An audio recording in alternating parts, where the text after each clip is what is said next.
Satisfação começar mais um programa Gente que Fala. Eu sou Liliane Ventura, a direção-geral do programa Gente que Fala é do jornalista Fausto Camunha.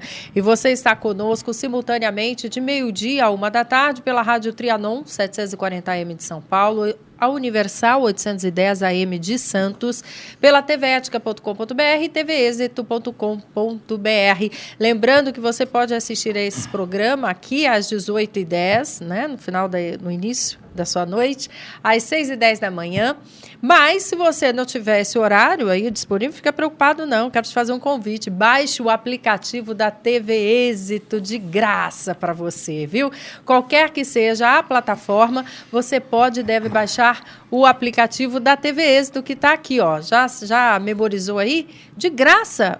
É facilidade demais, né? Para que você acompanhe toda a nossa programação diversificada e feita com muito carinho, respeito a você, telespectador. Muito bem, entre os assuntos que iremos tratar hoje, vamos falar que roubo sobe em São Paulo pelo 9º mês consecutivo. Oposição se une por CPI da Petrobras. Será que vai? Bom, Câmara aprova a cota para negros em concursos. Universidade Secov traz cursos para a área condominial. Tudo isso e muito mais. Lembrando que você pode e deve participar conosco através do telefone do ouvinte, se estiver nos acompanhando ao vivo, que é o 11 São Paulo 5081 3782. Repetindo, 11 5081 3782. Saudamos aqui o desembargador Américo Angélico, ele que é presidente do Instituto dos Advogados de Santa Amaro. Satisfação em tê-lo aqui, tudo bem? Bom dia. Aliás, quase boa tarde. Agora só vai ter que dar boa noite, boa madrugada, porque a gente fica na internet. É verdade. Então, meus cumprimentos aqui aos telespectadores, aos espectadores e ouvintes aqui da Rádio Trianon, e meus cumprimentos aqui a Liliane Ventura e aos companheiros de mesa aqui. Um prazer estar presente aqui, Liliane. Prazer é todo nosso. O advogado empresário Mário Covas Neto, ele que é vereador filiado ao PSDB. Tudo bem, vereador? Tudo bem, um prazer estar aqui novamente na sua companhia ou sob seu comando e na companhia dos colegas que estão aqui na mesa. Satisfação em tê-lo aqui, o ex-secretário de Segurança Pública do Estado de São Paulo, Antônio Ferreira Pinto. Tudo bem? Tudo bem, bom dia, uma satisfação muito grande voltar aqui ao Gente que Fala, estamos à disposição. Também conosco, ele que é coordenador de cursos de condomínios e instrutor da Universidade Secov, é o Marco Cubeci. Como vai? Boa tarde, Liliane, obrigado pelo convite, boa tarde aos colegas e é um grande prazer para mim também estar aqui presente. Muito bem, vamos aos trabalhos, são inúmeras pautas que eu quero ouvir a opinião aqui dos nossos debatedores e a sua também aí de casa do trabalho, onde quer que você esteja, tá? Dados da Secretaria de Segurança mostram que os casos de roubo aumentaram 37% em fevereiro em relação ao mesmo mês do ano passado. O número subiu de 18.426 para 25.274 ocorrências. Na capital, o aumento foi ainda maior, viu? 13.166 casos contra 8.928 em 2013, uma alta de 47%. A SSP acha que parte do aumento se deve à maior facilidade em fazer o boletim de ocorrência pela internet. Vamos ouvir ele que tem experiência nessa área, o que foi secretário de Segurança Pública do Estado de São Paulo. Estaria aí a atribuição ou realmente a realidade que tem se mostrado que aumentou e que tem sido mais violenta? Longe disso, se acreditar a facilidade de comunicação pela internet e o aumento dos roubos, como se anteriormente não houvesse uma notificação com um número bastante impressionante. Na realidade, os números são assustadores, né? Impressionam, preocupam, exige um planejamento maior da polícia, exige uma atuação mais eficaz da polícia no combate aos crimes patrimoniais. E olha que o mês de fevereiro só tem 28 dias. E mesmo assim o aumento foi significativo. E o aumento ocorre quando o governo comemora a baixa da letalidade da polícia militar. Então o governo confunde. O que é baixa letalidade? É a morte de marginais através de policiais militares no confronto. Só que confronto é tiroteio, é resistência. E a polícia militar tinha uma taxa maior de letalidade porque ela ia para o confronto, para o tiroteio. Nos confrontos, Eu dou um exemplo. O confronto, genericamente, é tiroteio. Quando há o confronto, em 55% dos tiroteios, dos confrontos da Polícia Militar, não há o evento morte.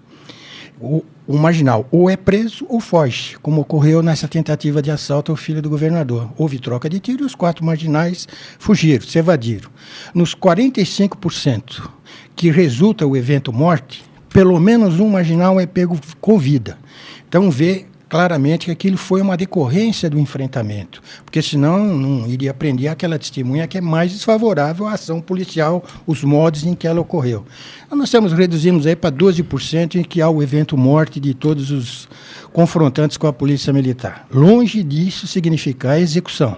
Nós temos casos de desvio de conduta que deve ser combatido pelas corregedorias, mas longe de ser execução. Quando o governo fala que baixa a letalidade, quando ele comemora a baixa da letalidade, está preservando o bandido e está preservando a ação do policial, estimulando o bandido a praticar crimes contra o patrimônio, porque a Polícia Militar acaba sendo retraída, acaba ficando nos quartéis. Nós temos meses que a rota tem 2, 3 ocorrências atualmente. Eu acho que o Estado tem o poder e a autoridade. É uma polícia mais violenta? Não, ela vai sempre nos casos mais agudos, nos casos mais difíceis. Então, a possibilidade de confronto com a rota é muito maior do que o policiamento tático móvel, aquele policiamento preventivo, aquele patrulhamento normal pela cidade. Então, ela tem realmente confrontos em um maior número. Mas letalidade é uma coisa e execução é outra. Eu sinto saudade de um tempo que ainda peguei de verdade. Que era o tempo onde... Porque respeito o bandido não tem por lei, né? E nem pela agente da lei. Não tem. Ele não tem respeito nem por ele mesmo, porque senão não seria bandido, né? E respeito não existe. Agora existia medo. O medo paralisa. É verdade. Ou não. Hoje, já não se tem respeito nem mais medo. Não, antigamente, quando a polícia chegava, o bandido corria. Hoje, quando a polícia chega, ele enfrenta. O bandido enfrenta. Então, hoje, ele está muito mais equipado, mais armado do que o policial. E no confronto, o bandido sempre leva pior, porque o policial faz exercícios de tiro o ano inteiro, tem equipamentos de segurança, está preparado para a abordagem, e o marginal não tem aquela facilidade do manejo da arma, normalmente está drogado ou está sob uma tensão muito grande, há uma desproporção lógica de forças e a polícia acaba tendo um número maior de letalidade. Mas a letalidade é em razão de uma intervenção mais enérgica, mais eficaz da polícia. Isso me irrita muito, culpar e generalizar como se fosse um bando de homens irresponsáveis com armas na mão. Não é isso. Nossa polícia é composta por homens sérios, homens comprometidos, homens que estão no fronte, os nossos verdadeiros heróis, né? Porque você sai todo dia para combater algo que a sociedade clama pelo combate, e aí tem um monte de gestores dizendo, não é bem assim, os defensores, né, de plantão aí dos direitos humanos, direitos humanos tem que ter, a gente concorda, mas o que está havendo agora é tirando os direitos daqueles que pagam e que é a mola propulsora desse país, que somos todos nós, somos todos inseguros, ou não? Ou está falando bobagem aqui, o vereador? Não, eu só queria abordar um outro aspecto que me parece interessante. Nessa notícia mesmo, a respeito desse aumento dos roubos, o secretário declarou que apenas 2% dos roubos são esclarecidos. O que me leva a uma outra conclusão. A justiça também não é rápida, ela é lenta e muitas vezes ela não consegue... quando o crime é esclarecido, você não consegue fazer com que o sujeito fique preso. Então, o nível de impunidade é tão grande, ou seja, 98% continuam aí, fez o roubo e continuam praticando o crime sem punição. E daqueles 2%, parte deles não são nem punidos. Nem condenados. Bom, o que acontece? Há vamos dizer, um estímulo, entre aspas, de que o sujeito volte a praticar o crime. Eu acho que esse é um foco que a gente deveria abordar com maior intensidade. A coisa da polícia ser violenta ou não ser violenta, isso faz parte de um controle interno que eu acho que tem que ter mesmo. Mas não é esse o foco principal. O foco principal é o seguinte, nós vivemos num país que a impunidade impera. Sim, vereador, mas por que o governador não vem a público, então, e coloca essa questão? Porque fica tudo nas costas dele. Porque é ele que escolhe o secretário lá de Segurança Pública e o que o povo está aclamando. É fato. Eu não estou aqui alarmando ninguém, não. Mas, ó, me desculpe, entendeu? Eu acho que não é questão do secretário A ou B. Não, é também. Olha, eu não me candidato a secretaria de nada, eu não tenho competência, não é? Eu tenho competência para fazer o que eu faço aqui, porque me empenho para isso, e para isso eu me candidatei à vaga. Agora, o que parece é que todo mundo tem solução para tudo. Estou falando do governo Alckmin, não estou falando de todos. Não, sim, claro. Você percebe? E você aí fica de olho, porque esse é o ano que a gente vai canetar e vai mandar muita gente embora. Eu também não estou fazendo defesa desse ou daquele. Eu estou querendo dizer o seguinte, nós temos um problema que, se não é de agora, é um problema que existe que a gente tem que atacar. Mas eu vou dizer, se eu sou...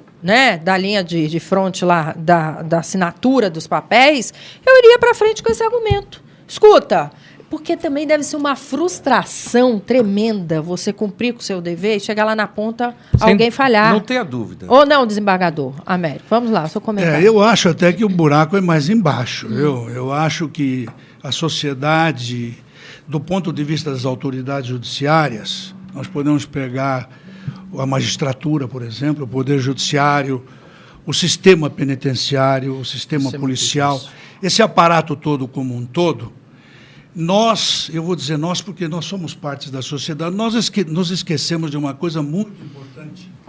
As coisas mudaram.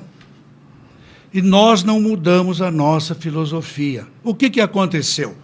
Nós estamos pensando da mesma maneira como nós pensávamos há 40, 50 anos atrás.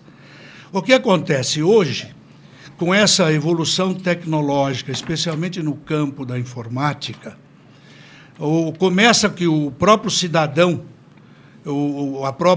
a questão, por exemplo, da menoridade. A questão da menoridade é que, onde você conversa sobre a menoridade, sobre a responsabilidade penal do menor, é quase unânime que todos entendem que isso deveria ser modificado. Então, aí tem o primeiro curso, que o vereador aqui falou da impunidade, não é? O nosso querido Covas aqui, que é vereador de São Paulo, porque o fato da menoridade acontece que está havendo um descaminho dos menores nas famílias pelos maiores delinquentes que até os utilizam como testas de ferro, como coautores e autores de vários crimes e delitos. Então, a sociedade já não atua no sentido de coibir isso. De outro lado, nós nos esquecemos que hoje um adolescente de 14, 15, 16 anos não é como era um adolescente há 30, 40 anos passados. Mas aí, desculpa, desembargador, a gente vai entrar numa outra discussão. Esse é o primeiro lado. Vamos para o que está acontecendo agora, que a gente pode fazer. Nós saímos da realidade. Então, o que acontece, Liliane? Nós discutimos isso toda hora e temos propostas, mas se não mudarmos a filosofia da impunidade, porque tem ocasiões que a violência se combate com violência. Embora isso pode ser uma coisa segmentada, pode ser uma coisa provisória, e às vezes até deve ser provisória, como está acontecendo agora, porque nós estamos chegando à gota d'água. Daqui a pouco matam um governador, matam um vice-presidente, matam um senador importante, e a coisa muda de figura. Nós estamos esquecendo dessa adequação à realidade que nós temos que ter, primeiro com os presídios. Não é possível o PCC mandar na sociedade brasileira, não é possível o PCC pressionar o governador, mas pressiona. Manda, toma atuações, manda fechar o comércio, manda esvaziar isso. Isso tem que acabar. Ou vai chegar neste ponto monstruoso, que já está perto desse breakpoint, para que nós abramos os nossos olhos. Porque precisamos de uma atitude agora. Está chegando o momento. Não é mais tolerável essa leniência que o governo está tendo, o governo de maneira geral, dos presídios, com tudo. A nossa infraestrutura está perdida. O país não tem educação. Como é que nós vamos resolver esse problema? Tudo ruído. Se não combatemos as causas. Mesmo as casas que abrigam esses menores infratores são mais escolas do crime do que qualquer outra coisa. Isso é um estímulo. Enfim, um estímulo à criminalidade. É Deixa horrível eu isso. falar com ele agora também, que participa aqui conosco, o coordenador de cursos de condomínios, que é uma preocupação constante também na instrução dessas pessoas que também trabalham no front, né? No guardar das nossas casas, dos nossos apartamentos, das nossas residências, enfim. Como é que o Secov tem trabalhado essa questão? Sem dúvida, Liliane, a gente não pode esquecer que a população hoje de São Paulo que mora em condomínio é muito grande, né? A gente tem muita gente morando em condomínio, existem condomínios que foram construídos, que são condomínios enormes, né? O que a gente chama hoje de condomínio clube, e os condôminos, de uma maneira geral, quando você chega, por exemplo, em uma assembleia, o pessoal se preocupa muito, vamos colocar câmeras, vamos colocar sensor, vamos colocar gravação, vamos colocar alarme. E, às vezes, se esquecem que a segurança, ela, no aspecto de condomínio, ela tem um tripé, né, que é o equipamento, sem dúvida que é importante, a parte eletrônica, o condômino, que tem que colaborar, que às vezes não colabora, e o funcionário, que é quem está ali, como você bem disse, na linha de frente, que é quem faz o filtro para ver quem entra e quem não entra no empreendimento, né? O que o Secov tem buscado fazer já há alguns anos é criar um programa de treinamento específico para os funcionários de condomínios. Então, a gente tem cursos na área de segurança de condomínio, curso para porteiros, cursos para zeladores, porque não adianta você investir uma fortuna, às vezes, no equipamento, se você não dá condições da pessoa poder operar aquele equipamento e poder saber o que deve ser feito em determinadas situações, né, que são os procedimentos. E também, como isso acaba resvalando de alguma maneira em nós que administramos condomínios, né? Eu tenho também uma empresa que administra condomínios, é importante que os funcionários das administradoras também estejam treinados e capacitados para poder orientar seus clientes sobre como agir na hora de alguma questão voltada a esse problema de segurança. O Secov tem procurado, então, também desenvolver cursos na área específica para funcionários de administradoras, para poder capacitar esse pessoal que trabalha em administradora, além de capacitar os funcionários dos condomínios, os próprios síndicos e até condôminos que estejam interessados, para que a gente consiga colaborar e tentar diminuir aí um pouco esses índices, né? Essa questão de arrastões que a gente vê toda hora e tudo mais. Muito bem. Olha, você pode e deve participar conosco ao vivo pelo telefone 11 50 81 3782, é o telefone do ouvinte. Ligue, participe, 11 50 81 3782. Próximo assunto, a oposição ao governo. Dar um bico nós temos que aqui avançar nesse assunto rapidinho. do condomínio? Muito rapidinho, porque senão nós vamos cumprir a pauta. É que eu tenho a impressão que agora que a sociedade brasileira está entendendo um pouquinho sobre a legislação condominial. Porque a legislação condominial é nova, ela começou em 11 de janeiro de 2003, está dentro do novo Código Civil, que revogou, pelo menos nessa parte condominial, até o artigo 28 da Lei de 64. Então, agora que nós estamos começando a entender o que o legislador pensou, quando ele deu uma série de brechas para que o condomínio se entenda, compareça nas assembleias e tome as providências dentro da própria assembleia. Então, agora que a sociedade brasileira está começando a entender a lei condominial, eu tenho a impressão que os passos maiores serão dados desta data para frente. A oposição ao governo da presidente Dilma Rousseff está recolhendo assinaturas para instalar a CPI da Petrobras. O objetivo da comissão é para investigar irregularidades em diversos contratos da estatal, principalmente no que se refere à compra da refinaria de Pasadena, nos Estados Unidos. A presidente da estatal, Graça Foster, afirmou desconhecer até o início desta semana um comitê interno da refinaria, conhecido como Comitê de Proprietários. Vamos lá, vereador Mário Covas Neto, seu comentário. Eu acho que se tornou pública essa questão da Petrobras, mas você tem alguns reflexos que são muito, muito importantes, né? A Petrobras, ela, há alguns anos atrás, há pouco tempo atrás, 4 anos atrás, ela era a 12ª empresa do mundo. Hoje ela é a 120ª. Ou seja, essa queda no ranking mundial das grandes empresas mostra que ela tem tido problemas possivelmente de administração. Sei lá qual que é o problema propriamente, mas ela caiu muito no ranking. Ao cair no ranking, você começou a levantar suspeitas de que a condução dela, da política dela, não estava sendo bem feita. A gente sabe como é que o PT aparelha os seus espaços, não é? A gente vê a Petrobras com uma série de ações promocionais, etc., e gasta muito dinheiro em marketing, etc. A ânsia de você fazer política, a boa política com os vizinhos, vamos dizer, ideologicamente mais próximos, então dinheiro que se coloca, fez uma refinaria com a Venezuela, por exemplo, cujo contrato não foi assinado até hoje, a Venezuela não entrou com dinheiro nenhum e a Petrobras teve que entrar com todo o dinheiro. Essas posições ideológicas fazem com que, muitas vezes, o dinheiro público seja carreado para coisas incertas. Eu não vou nem falar que essa refinaria de Pasadena seja um ato de corrupção, mas uma refinaria que vale, sei lá, 10% do valor que se pagou é um tanto suspeito. Então, ter a CPI para investigar, acho que faz parte do jogo mesmo, jogo democrático. Eu acho que a sociedade quer saber o que está acontecendo e o que a oposição tem que fazer é exatamente buscar a sintonia com a população e tentar propor essa coisa. O que vai decorrer a partir daí, as investigações é que vão dizer, né? Mas que, nesse primeiro momento, a sensação generalizada é de que algo não vai bem na Petrobras, essa é clara. Que todo mundo já sabe. O vereador não pode falar, mas eu posso falar como cidadã. Incompetência, descaso, é tratar o cidadão como idiota, como bobo. É isso que estão fazendo.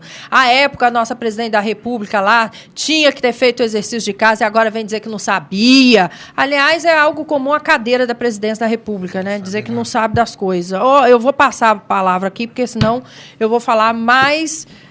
Eu vou desabafar tanto, vai ter nem espaço lá para o meu terapeuta hoje. Fala. Desculpe, só um detalhe. No caso, não é que ela era presidente e a coisa aconteceu na Petrobras. Ela era presidente do Conselho de Administração. Do Conselho de Administração, que tinha como função fazer o exercício de casa, de ler letrinha. Eu não tenho obrigação de ler contrato de Petrobras, mas ela teria na época, tinha e não fez. E agora fica, houve um equívoco, não sei o que lá, e todo mundo idolatrava como gestora, por isso mesmo foi levada à cadeira de presidente da República. Quer dizer, de novo, a gente sendo enganado, ludibriado, essa é a verdade. Vamos lá, vamos com o comentário aqui. É caso de polícia, na minha opinião, viu, doutor Antônio? Seu comentário. No caso da Petrobras, a gente sabe que a decisão é de dizer que não houve uma análise mais detalhada do contrato, e eu acho que é uma desculpa que não tem procedência, né? Tem um corpo jurídico notável a Petrobras e que haveria... Alguém que poder lá analisar. Mandou canetar, a verdade é essa. É um corpo jurídico respeitado.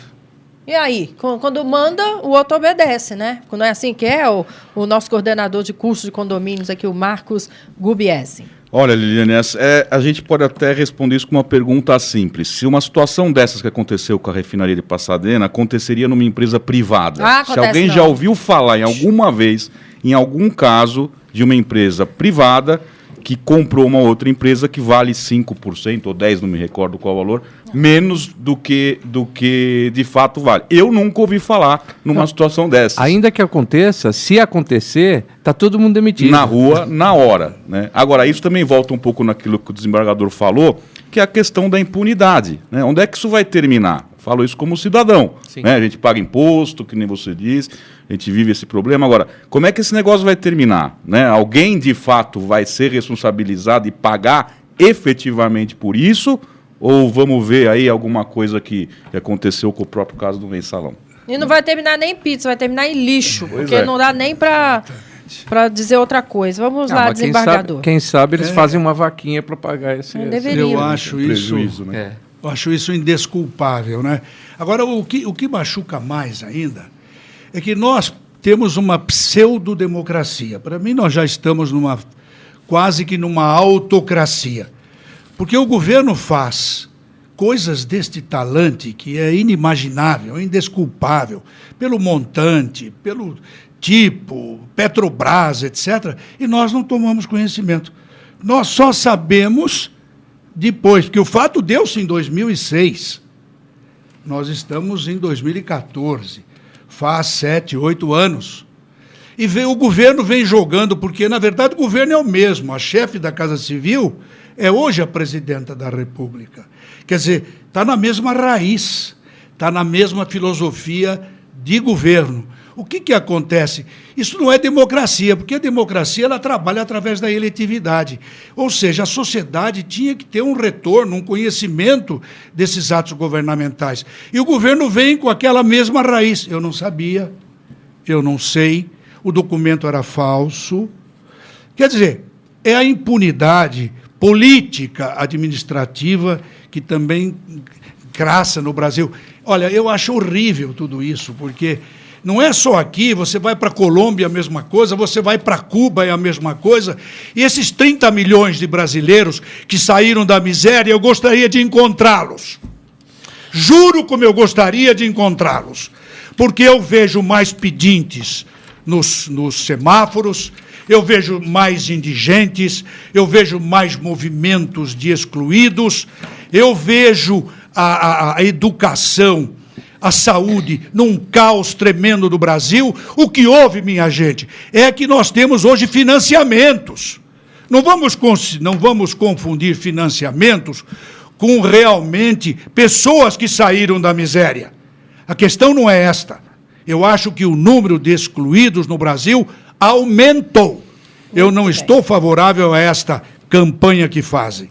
Então, eu acho horrível isso que está acontecendo. Eu não tenho nem palavras, né, para me exprimir. Eu só não choro aqui, porque não é base para esse programa. Senão, como brasileiro, eu choraria em saber que o meu governo fez um ato deste tipo. Agora, e outros que aí estão. Ó, não temos oposição, hein? Não temos, viu? Estou falando aqui do lado do vereador. É comprometimento. Que eu respeito e que briguei, pedi voto para ele aqui no programa. Não tem oposição. Vai aprender com o PT a fazer oposição. Se fosse o contrário, vocês estavam mortos. Mas espera um pouquinho. Vocês estariam mortos. Desculpe. É botar mesmo, é aprender com eles, tinha que estar fazendo passeata na Paulista. Eu acho que a gente tem que ter coerência. Desculpe. Que coerência? O PT, então, eu vou dizer, quando você fala que a oposição devia aprender com o PT, o que fez o PT enquanto oposição? Ele fez uma oposição de negação. Tudo que era do governo, qualquer coisa que vinha do governo, ele negou. Negou a Constituição, negou a Lei de Responsabilidade Fiscal, negou uma série de outras coisas. Que pauta maravilhosa. Não, mas espera um pouco, mas é isso mesmo, ele negou. A oposição que nós fazemos na Câmara Municipal, nós temos 55 vereadores, apenas 12 de oposição.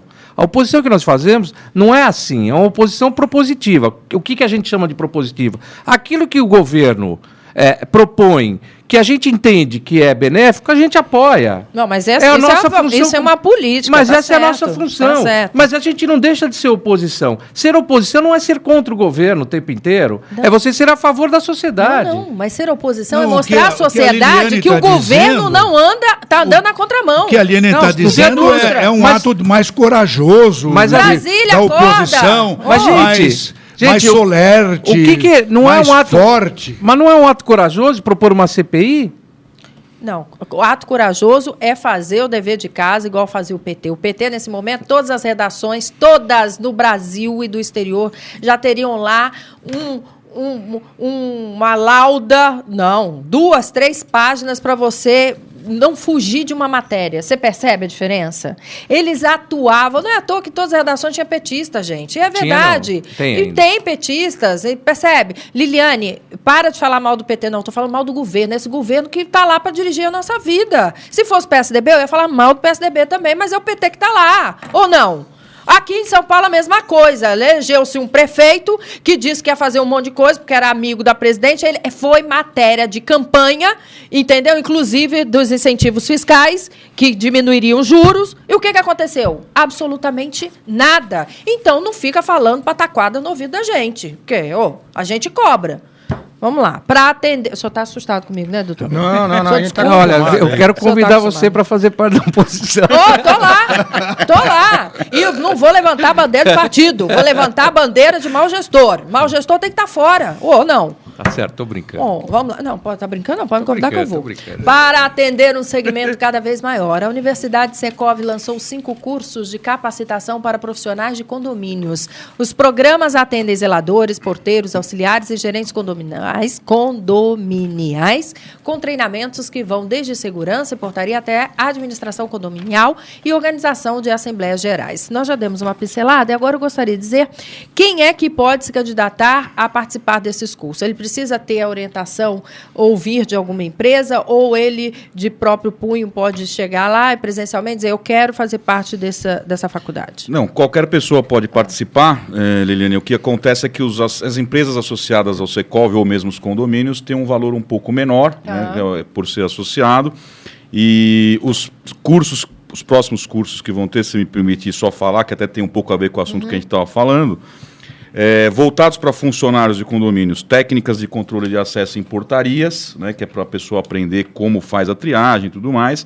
Um outro específico de segurança predial, que é um curso muito assistido não só por funcionários, mas vai muito síndico, né, que hoje também está preocupado com a segurança do condomínio.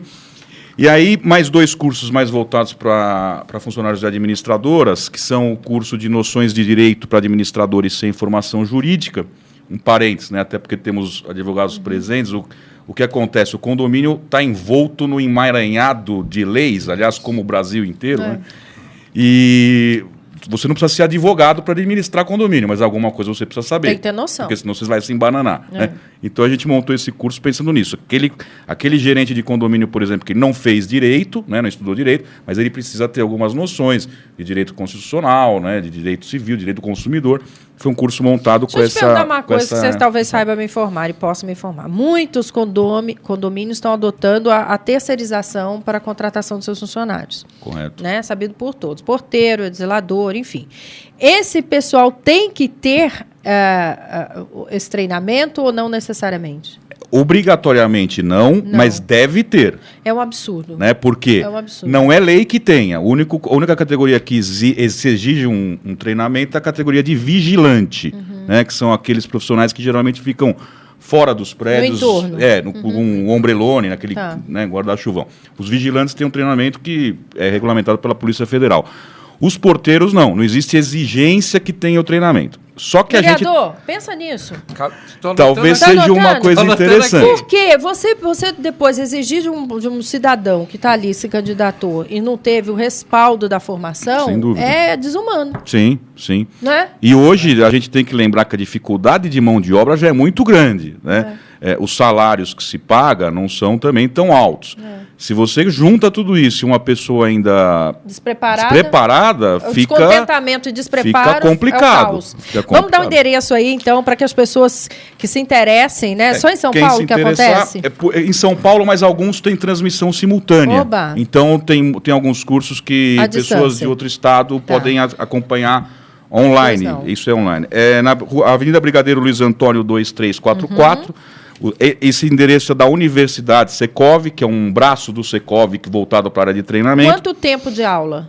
Depende do curso. Por exemplo... Em média, é o mais longo e mais rápido. 2 dias até 3 meses. Perfeito. Um dos cursos, que é o de administração de condomínios, ele tem, no total, 120 horas. Né? Tem algum site que a gente possa fornecer o endereço? Tem. Qual é? O e-mail, universidade@secov.com.br, o site www.universidadesecov.com.br e o telefone 5591-1304 para quem se interessar. 5591-1304. Muito bom. Vamos para um rápido intervalo, voltamos já já. Esperamos você. Eu tenho interesse em saber disso aqui mesmo.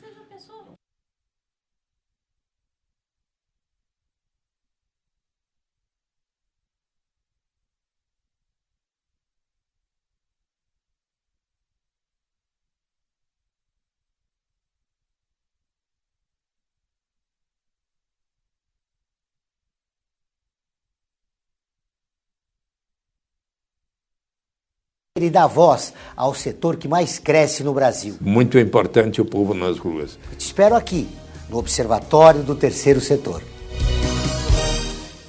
Saúde, educação, comportamento, política, entretenimento, prestação de serviços.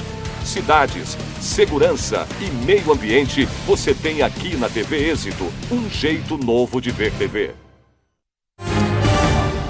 Muito bem, estamos de volta com o programa Gente que Fala. Agora comigo por telefone o doutor Antônio Arnosch, ele que é diretor econômico-financeiro da Associação dos Funcionários Públicos do Estado de São Paulo, que hoje vai nos contar sobre a festa junina Arraiá 2014. Satisfação em recebê-lo aqui, doutor Arnosch. Satisfação é nossa. Boa tarde, Liliane. Um abraço e boa tarde a todos os debatedores e uma boa tarde especial a todos os nossos associados da FEPESP.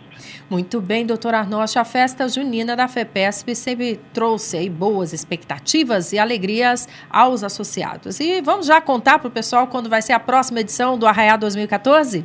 Liliane, a famosa e tradicional festa junina aqui da associação, que nós chamamos de O Arraiá, será realizado na unidade de lazer da FEPESP, lá em Serra Negra, próximo de Lindóia, né? No primeiro sábado de junho, dia 7, das 11 horas até as 18. O evento chega à sua 14ª realização, com grandes avanços e uma temática muito especial para esse ano de 2014. Já vamos contar qual é essa temática, doutor Arnosch.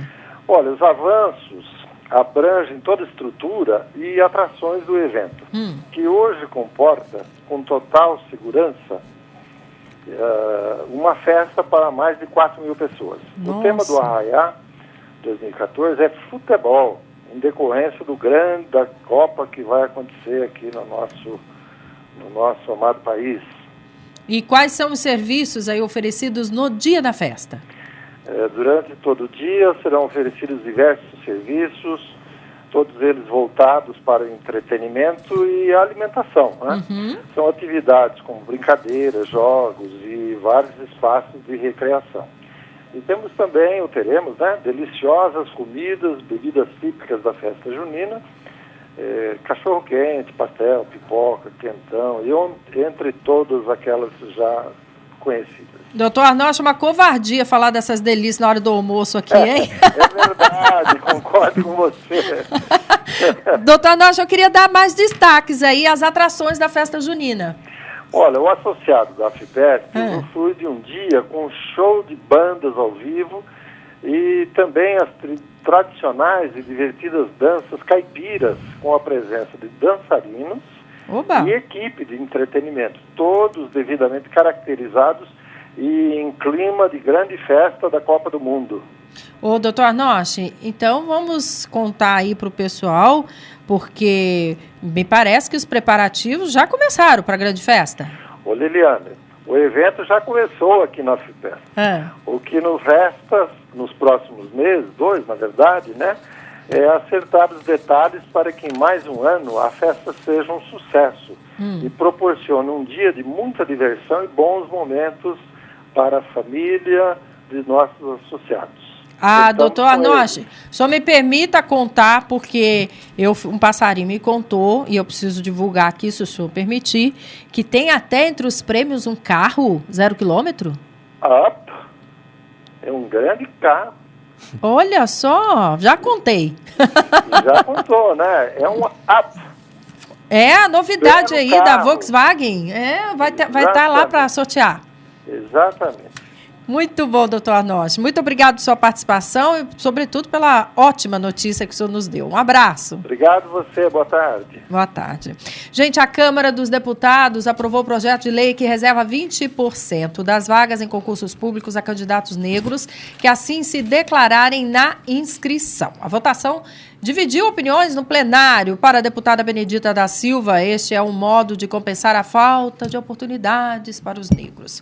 Para o deputado Jair Bolsonaro, ele aí de novo, hein? O projeto é racista, separatista e imoral. O que diz aqui o doutor Américo Angélico, nosso desembargador? Ficou em qual time aqui, doutor? Olha, Liliane, para mim isso é uma área cinzenta. Eu acredito que o preconceito no Brasil ele é mais criado do que efetivo. Olha, eu sou de formação, eu saí de uma faculdade pública da São Francisco e a maioria dos meus colegas tinha uma classe social baixa. o que mostra o esforço da pessoa para prestar o concurso público. Mas tinha muitos negros ou poucos negros lá? Tinham vários, vários negros. Eu acho que o preconceito existe, mas ele é muito alimentado, muito estimulado. O senhor é contra a cota? Eu não diria, eu precisaria conhecer melhor o assunto, mas, em princípio, eu não vejo muita vantagem nisso, porque nós temos que entender que o Brasil é um país que a maioria é negra. Nós temos que entender que, culturalmente, a África foi o primeiro continente do mundo. A África existe há 4.400.000 anos. Todos nós, todos os continentes, vieram da África, quer queira ou não. A África foi o primeiro continente, a Ásia foi o segundo continente, já séculos depois, o terceiro continente, a Europa, e o quarto continente, os países sul-americanos. Então, todos nós somos descendentes, somos afrodescendentes nesse sentido, todos, sem exceção. Isso é científico, o que eu estou dizendo. Eu tenho a impressão que no Brasil isso é muito criado. Então, por exemplo, se você chega e fala, o alemão, o branquelo, não é isso não é preconceito, mas se você falar crioulo, negrinho, é preconceito. Eu cresci com amigos de cor, negros, companheiros meus, estudamos juntos em Santo Amaro. Santo Amaro era praticamente uma cidade do interior, isso faz muitos anos. Eu não vi esse preconceito, nunca senti isto. Mas é claro que existe. Se você falar japonês, olho puxado, é preconceito? É uma análise que você faz da pessoa, é uma diferença que existe na etnia da pessoa, na cultura da pessoa. Aqui no Brasil já colocam isso como preconceito. Mas só se o cara for negro. Outra coisa, ele se considera negro na inscrição. Que história é essa? Eu me considero negro, eu não me considero.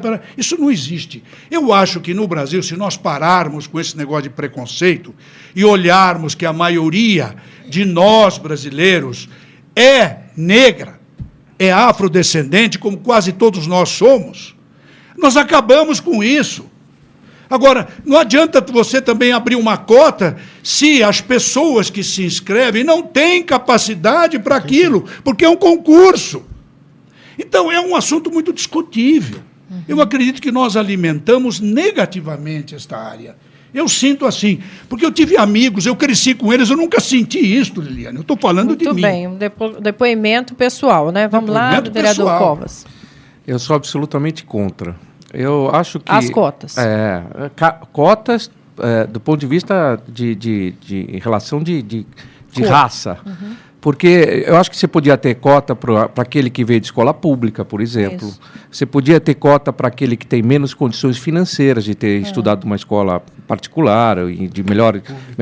Mas você faz um concurso para ferir aquele que é mais capaz. E aí você pega uma parte dela e separa para aqueles que têm uma cor de pele eventualmente diferente dos demais. Como se o negro fosse incapaz. Não, eu pergunto o seguinte, aquele que está fora da cota, que foi o último, ou o primeiro não classificado, mas que tem uma condição intelectual melhor do que aquele outro que entrou pela cota, isso é justo? Não é. Já respondo. Então eu acho que está equivocado. Essa coisa, eu acho que muito mais estimula o preconceito e a separação do que propriamente integra. Então, vocês dois estão comunhando do mesmo pensamento, vamos sabendo aqui, comungam do mesmo pensamento, vamos saber também do doutor Antônio Ferreira Pinto. Concordo plenamente, e isso acaba sendo mais uma discriminação. O deputado Jair Bolsonaro é polêmico, mas eu vejo que ele fala com bastante coerência quando diz que o projeto em si já é racista. Se é um processo seletivo, se é para qualificar aqueles que tenham mais condições de prestar um concurso público, de servir à administração pública, por que fazer essa cota odiosa? Eu sou totalmente contra, e eu acho que a grande maioria é contra, e esperamos que o Senado aprecie essa matéria e reveja essa posição que privilegia apenas um segmento em razão da cor. E só para dizer um detalhe, aqui em São Paulo passou isso também. Na Prefeitura de São Paulo, recentemente, o prefeito sancionou um projeto de lei de um deputado da base do governo, em que estabelece também as cotas. para qualquer função pública, inclusive cargos em comissão. Isso é uma pataquada sem tamanho. Isso é uma outra vergonha, mas não vou ficar aqui opinando, porque eu tenho que passar a palavra para o Marco. E você pode opinar aí, se estiver discordando também, fique à vontade. É 11 50 81 3782. Já nós vamos dar a hora e vez, né, aos nossos telespectadores e ouvintes. Vamos lá, Marco, o que você acha das Completamente contra. Totalmente contra. Acho um absurdo completo isso. Eu vou até pegar um exemplo, né? Se trata de concurso público. Vamos imaginar a seguinte situação. O doutor Américo deve ter estudado muito para passar no concurso para juiz. Mas muito, né? Eu tenho uma cunhada que é juiz, eu sei como é que é. Por que tem que estudar muito? Porque ele vai decidir a nossa vida, né? Quando ele for juiz. Como é que você vai, num concurso, por exemplo, de uma importância dessas, limitar ou diminuir, eventualmente, capacidade em função de cor, qualquer que seja, podia ser cota para branco, para amarelo, índio, qualquer coisa. Quer dizer, como é que você faz para manter, né, uma função tão importante, dei exemplo de juiz, o doutor Américo está aqui, podia ser outra, promotor, qualquer uma. Como é que você vai fazer essa avaliação de quem realmente tem capacidade de conhecimento com base em cor da pele? Então, eu acho que isso aqui é uma daquelas coisas que acontecem no Brasil, que se a gente conta para um dinamarquês, ele vai achar que nós estamos brincando. Sabe o que tem no Brasil? Isso tem, sim, preconceito contra pobre. Aí, se é branco, preto, amarelo, mameluco, não tem nada a ver. Ou vai perguntar pro porteiro de prédio lá se ele não treme nas bases quando chega um negão cheiroso naquele carro bonito e buzina e ele fica titubeante em abrir lá. Porque ele vê o carro. Não vê a pessoa. Ou se ele vê o branquelo que chega lá também com o seu 47 que buzina, não sei o quê, ele olha e fala o quê? Eu acho que Fiat 147 tem uns que são conservados. O senhor me deixou cair numa cilada aqui, doutor Antônio. Num carro mais modesto, não é, doutor Antônio? É fato. O que exige é todo mundo vira doutor quando tá bonito, bem vestido, com um carro bacana, ou não? Todo mundo esquece que compra esse carro aí 60 meses e ainda quando o camarada não tem que devolver o carro porque não pagou. É uma hipocrisia, né? É o governo, de novo, querendo começar pelo telhado, que tem que começar pelas bases, que chama educação. Vamos lá. Prefeitura estuda criar segunda faixa exclusiva. O secretário municipal de transportes, Gilmar Tato, defendeu estudos para a criação de uma segunda faixa para carros com ao menos 2 ocupantes, táxis e ônibus fretados. Segundo o vereador Mário Covas Neto, que está aqui conosco, a ação é importante, mas não adianta pintar faixas à torto e à direita pela cidade, é isso? Porque aconteceu isso? Você sabe que eu me sinto, como cidadão paulistano, como uma cobaia. É isso mesmo. Porque a Secretaria de Transportes, a cada momento, ela faz uma coisa diferente, inventa a moda e vai testando para ver o que acontece. Agora, recentemente há um pleito dos taxistas de poderem transitar na faixa junto com os ônibus. Não, nós somos contra, não pode. Agora, vem com essa coisa de uma faixa solidária. O que é o táxi? É um serviço público que era exatamente transporte para passageiros. E aí, não pode, e agora estuda... Sabe, parece assim que... Vamos testar, vamos ver o que acontece. Olha essa imagem. Que está em dado. Olha essa imagem. Quer dizer, o trânsito piorou sensivelmente, há um número maior... Olha, tem uma coisa. O número de ônibus diminuiu na cidade nos últimos anos, em circulação. O número de linhas, o secretário pretende diminuir em um quarto do número de linhas. Por quê? Alegando o quê? Racionalidade, etc. O que ele vai fazer, o que eles têm feito, é jogar mais passageiros para o metrô e para os trens. E reclamar que os trens e os metrôs não têm capacidade para coisa. Houve uma elevação no metrô nos últimos 4 anos de 60%. Da CPTM também. E dos ônibus de 10% o número de passageiros. Meu pai, olha aí. Então, há uma distorção e a cada momento em que há uma intervenção da Secretaria de Transporte na cidade, parece que ele está fazendo a gente de cobaia. Vamos ver o que dá. Se a população aprovar, ótimo, a gente continua. Se não aprovar... Quer dizer, faz essas coisas das faixas. Eu não sou contra corredor de ônibus, não, que fique muito claro isso, eu sou a favor. Aliás, meu pai, quando foi prefeito, a primeira faixa exclusiva de ônibus foi quando ele foi prefeito, há 30 anos atrás. Agora, com planejamento, né? Lógico. Ordem e decência. Lógico. Né? Você começou, ele tinha uma meta de fazer X quilômetros de linhas de ônibus durante os 4 anos de gestão. No primeiro ano, antes mesmo do final do primeiro ano, ele já tinha ultrapassado essa meta, porque achou que, nossa, pegou bem, a população está aprovando, então vamos fazer. E é um troço que não dá para acreditar. Tem lugares, ali do lado da Câmara Municipal, se você tiver que entrar em frente à Câmara, subir pela Santo Antônio e entrar na Câmara, você não consegue entrar a não ser pela faixa, porque o trânsito está permanentemente parado. Se o sujeito for por ali, ele toma multa.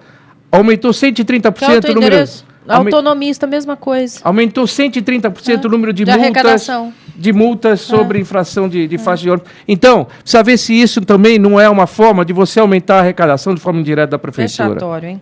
A Vera Lúcia, do Pari, diz assim: moro aqui entre os bairros do Brás e do Pari. Por aqui os pedestres andam enfrentando muitos problemas com a grande quantidade de bicicletas nas calçadas. Ela diz que ela anda a pé e qualquer um corre o risco de ser atropelado por essas bicicletas que andam na contramão. Por favor, vereador Covas, poderia abordar isso e dizer quais providências podem ser tomadas num próximo encontro, por favor, porque andar aqui está difícil. Bom, eu desconheço o assunto, peço para ela que entre em contato diretamente comigo lá no gabinete e eu vou averiguar. Eu não sei do que se trata. Realmente eu desconheço esse assunto, mas por favor, eu tenho prazer em poder dar um Fala aqui com caminhamento. A nossa produção, deixa o seu telefone e a gente passa para o vereador. Não, com certeza. O Jorge da Lapa diz assim: mudar mão de direção, como ocorreu recentemente em Paraisópolis, no Morumbi, contribui efetivamente para melhorar a segurança pública da região de São Paulo. O senhor que foi ex-secretário de Segurança aqui, doutor Antônio Ferreira Pinto. Contribui. Isso era um pleito antigo que nós tínhamos, quando eu era secretário da Segurança Pública, de mudar a mão.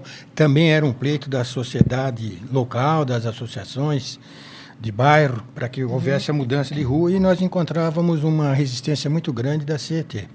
Felizmente se sensibilizaram e com essa mudança evita-se um congestionamento maior em pontos sensíveis que os marginais abordavam e tinha uma área de fuga muito grande, muito propícia. Era convidativo aos marginais a saltar naquele ponto. Gervásio Silva, da Vila Maria: por que é tão difícil a Assembleia Legislativa de São Paulo abrir uma CPI para apurar os desvios do metrô, trens e companhias de eletricidade? Será que para o PSDB, CPI só é boa quando é para investigar os adversários? Quer responder, vereador Covas? Respondo. Não, eu acho até que deveria ter mesmo a CPI. Aliás, deveria ter no Congresso Nacional, porque essa questão do cartel não é exclusiva de São Paulo, nem do metrô, nem do CPTM. A CBTU, que é uma empresa nacional, fez 2 licitações, uma no Rio Grande do Sul e outra em Belo Horizonte, cujo resultado foi 97% para uma empresa e 3% para outra. E no outro lugar foi invertido. Aquela que tinha 3% passou a 97%, a outra 3%. Me parece que isso aí é uma combinação.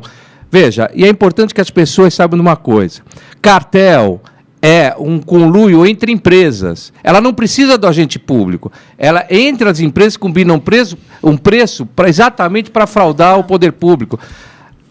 Corrupção ou um ato de acerto significa um agente público favorecer uma determinada empresa. Não é o caso. Agora, evidentemente que o PT usa esse argumento porque ele quer dizer que todos são iguais. Todos são iguais. Fazer isso, barulho. Não, todos são iguais, etc. Agora, na Pampulha do PSDB, só tem o agente penitenciário. Olha, foi boa essa aí. Elcir Nunes diz assim: qual é a sua opinião, Marco, sobre a substituição de vários funcionários de segurança por câmeras de televisão? Circuito fechado. Então, aqui no Brasil a gente não tem ainda essa cultura, né? Se a gente vai visitar empreendimentos fora do Brasil, só existe porteiro em prédio de milionário. Essa é a regra. Se vai nos Estados Unidos, por exemplo, dificilmente você vê porteiro, né? Você não vê nem guarita. Então, no Brasil, por essa questão cultural de problema e medo, né, com segurança e tudo mais, acabou se adotando essa cultura do porteiro. Alguns condomínios que têm, hoje em dia, dificuldade em termos de valor de condomínio muito alto para o condomínio pagar, têm adotado essa estratégia, né? Como a mão de obra representa em média aí 50% do custo de um condomínio, tem casos que o condomínio tira os porteiros e coloca equipamentos eletrônicos. O problema é aquele que eu falei. Nós ainda não temos uma cultura nesse sentido e, logicamente, não temos porque é um país em que todo mundo se sente inseguro. Não, mas não é só por isso. Eu, por exemplo, eu não aguento mais falar com máquina, gente. Eu sou humana. Fora eu gosto isso. do porteiro. Sabia que eu gosto do porteiro? Se o porteiro estiver me ouvindo, um abraço a todos vocês. Acho que vocês são importantes. Vocês são que recebem quem vem na nossa casa, né? Eu gosto muito da função do porteiro. E tem que ser valorizados, né? Eles têm que ser valorizados. Olha aqui, de Jardim Guarapiranga, Marilis. Uma empresa como a Petrobras foi feita para explorar petróleo no mundo inteiro? Quem quer responder?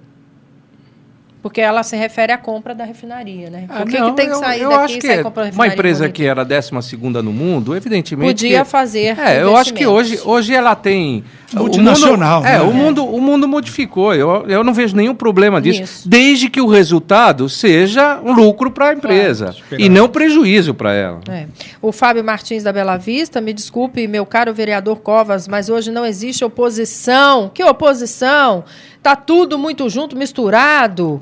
Algo que o senhor considera um ato a favor da sociedade que tenha sido feito apenas por essa oposição? Não compreendi a pergunta, desculpa. Ela queria um exemplo, sim. Então, eu acho que ele, né, o Fábio Martins. Tudo bem. Eu acho que essa é a frustração de quem vê prevalecer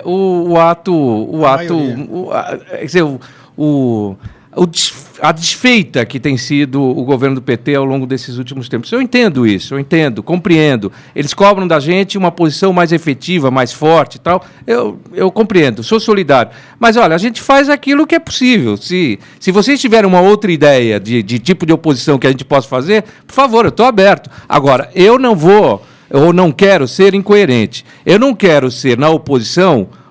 ou ter um discurso na oposição diferente do que eu tive no governo ou quando estiver no governo. Eu quero ser coerente.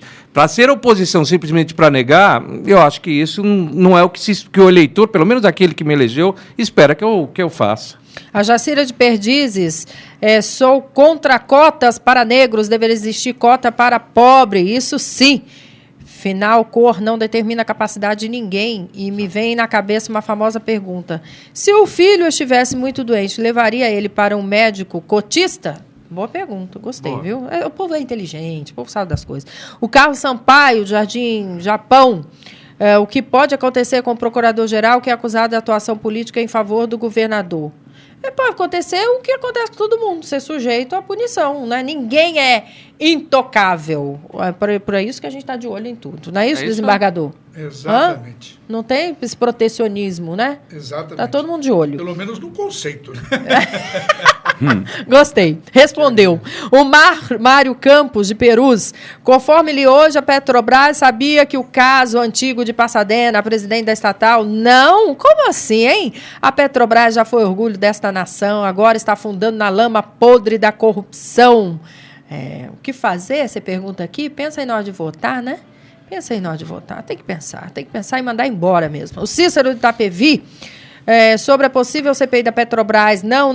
CPI de novo, não, criançada. Acho melhor o Congresso Nacional ir para o divã do Gicovati. Ele que brinca aqui com a situação, né? Só rindo, né, o Cícero?